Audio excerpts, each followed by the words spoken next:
Hello friends, एक बार फिर आप सभी का स्वागत है आज की इस अकाउंटिंग क्लास में। आप देख रहे हैं आपका अपना यूट्यूब चैनल RJIT एकेडमी। पिछले वीडियो में हमने जाना था परचेज क्या होता है, सेल्स क्या होता है, प्रॉफिट क्या होता है, लॉस क्या होता है, वाउचर क्या होता है।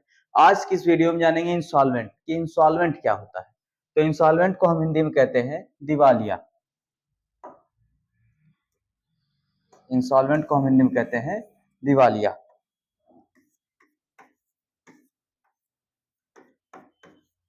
दिवालिया या आप इसे कंगाल भी कह सकते हैं, यानी जिसके पास कोई संपत्ति ना हो। दिवालिया या कंगाल। अब हम किसे कहेंगे दिवालिया, तो आप जानेंगे ऐसा व्यक्ति या कंपनी, ऐसा व्यक्ति या कंपनी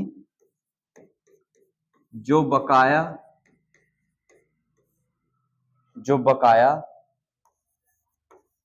धनराशि चुकाने में, जो बकाया धनराशि चुकाने में असमर्थ हो,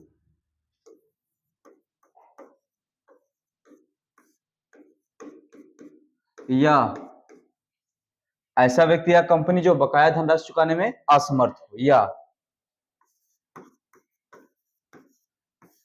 उसकी सभी संपत्तियों को बेचकर भी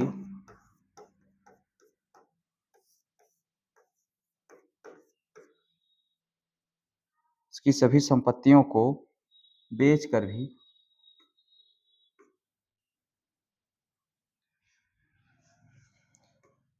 उसकी सभी संपत्तियों को बेचकर भी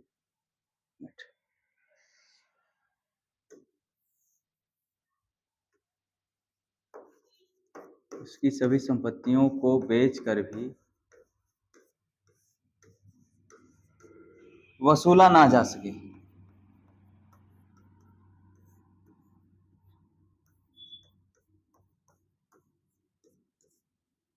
वसूला ना जा सके, दिवालिया कहलाता है।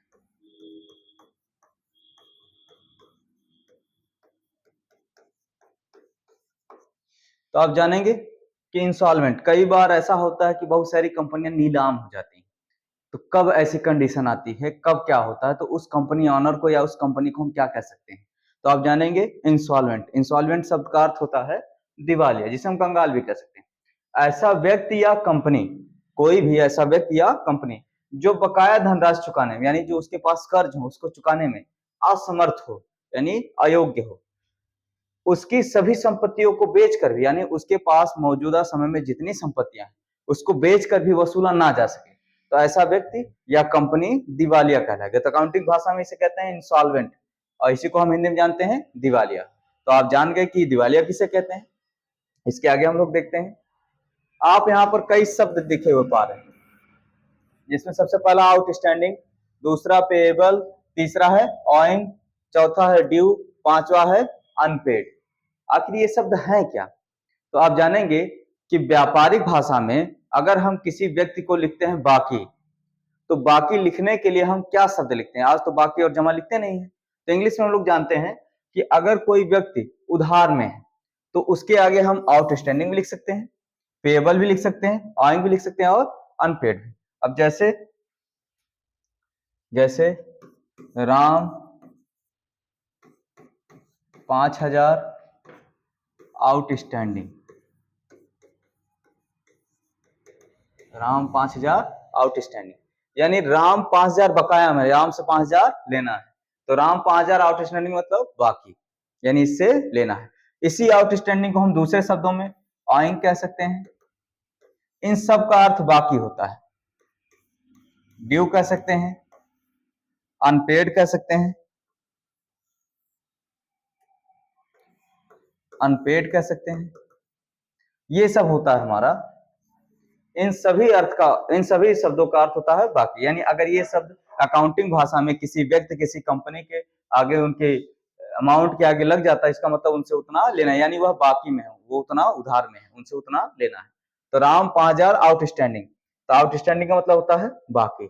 इसी पेएबल भी आता है, ऑइंग भी आता है, ड्यू भी आता है और अनपेड। इन सभी शब्दों का अर्थ होता है बाकी। अगर यह किसी व्यक्ति कंपनी के अमाउंट के आगे लगे होते हैं तो इसका मतलब वह व्यक्ति कंपनी इतना उधार में, उससे उतना लेना। इसके आगे आपका होता है प्रीपेड, पेड इन एडवांस और unexpired. Prepaid, paid in advance and unexpired. ये प्रीपेड शब्द आपने देखा होगा जब आप मोबाइल रिचार्ज करने जाते हैं तो वहां लिख के देता है प्रीपेड प्लान। प्री का मतलब पहले, पेड का मतलब भुगतान करना। तो जहां पर हम किसी सेवा से पहले भुगतान कर देते हैं तो वहां भुगतान की गई राशि को हम प्रीपेड कहते हैं या एडवांस कहते हैं, पेड इन एडवांस या अनएक्सपायर्ड, जो अभी खत्म ना हुआ। कई बार हम कंपनियों से सेवा या वस्तु लेने से पहले उसे पैसा दे देते हैं, तो वह कंपनी या जो भी व्यक्ति संस्था होती है वो हमारे यहाँ नाम के आगे आउटस्टैंड प्रीपेड लिखता है या एडवांस। जैसे अगर हमने किसी कंपनी को एडवांस में पैसा दे दिया कि हमें आप पहले ही सामान दीजिएगा, तो जैसे हमने वहां राम को लिखा था आउटस्टैंडिंग में, अगर वही राम किसी कंपनी को 20,000 रुपए पहले ही दे देता है बिना कुछ लिए, यानी हमें सेवा चाहिए लेकिन आप पहले पैसा लीजिए बाद में सेवा दीजिएगा, इसे हम प्रीपेड कहेंगे। इसे कंपनी वाला अपने बुक में, अपने अकाउंट्स में, अपने प्रोग्राम में प्रीपेड के अंतर्गत, यानी प्रीपेड का मतलब पहले ही दिया है, यानी इसने सेवा नहीं ली अभी, इसने पहले पैसा ही दे दिया, बाद में इसको सेवा चाहिए।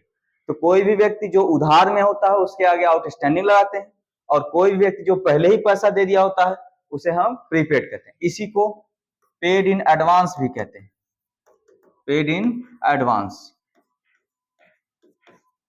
इसी को अनएक्सपायर्ड भी कहते हैं, इसी को अनएक्सपायर्ड भी कहते हैं। तो आपने जाना कि यहाँ पर कौन कौन से शब्द होंगे जिनको हम कहेंगे कि ये बाकी में है, और कौन कौन से शब्द होंगे जिनको हम कहेंगे पहले दिए हैं। तो आप जानेंगे अगर आपके अकाउंटिंग में outstanding, payable, owing, due, unpaid, ये शब्द किसी व्यक्ति के अमाउंट के आगे लिखकर आते हैं, इसका मतलब वह व्यक्ति बाकी में, उससे लेना। और अगर किसी व्यक्ति के अमाउंट के आगे प्रीपेड लिखा है, पेड इन एडवांस लिखा है और अनएक्सपायर्ड, यानी वह व्यक्ति पहले ही दे चुका है, तो ये शब्द होते हैं आपके पहले देने के, और आपका ये होते हैं बकाया के। और उससे पहले हमने जान लिया इंस्टॉलमेंट। तो आज के इस वीडियो में जानेंगे हम इतना ही। मिलते हैं एक नए वीडियो के साथ। आप लोग वीडियो को ज्यादा से ज्यादा लाइक करिए, शेयर करिए, सब्सक्राइब करिए। धन्यवाद।